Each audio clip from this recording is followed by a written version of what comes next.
If your location sharing is not working on the iPhone 17 or iPhone 17 Pro, here's how you can fix it. Open Settings, scroll down, and tap Privacy and Security.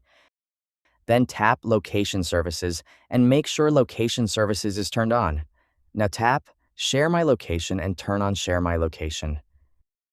After that, go to Find My iPhone and make sure Find My iPhone is also turned on. Second method, open Settings, scroll down and tap Screen Time.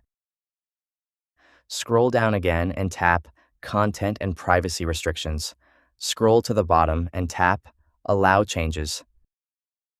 Then tap Location Services and make sure it is set to Allow.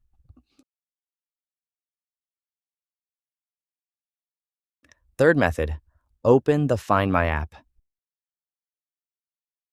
Go to the People tab. If you're already sharing your location with the other person, first remove them. Then tap the plus icon and select Share My Location. Enter the person's Apple ID to share your location, then tap Done. Last method, sign out of your Apple ID. Open Settings, tap your Apple ID profile, then scroll down and tap Sign Out. Tap Sign Out again and choose Don't Erase. Then tap Continue and tap Continue again. Enter your Apple ID password and confirm. These methods should resolve the location sharing not working issue on the iPhone 17, iPhone 17 Pro, and iPhone 17 Pro Max. That's it. If you found this useful, don't forget to like, share, and subscribe.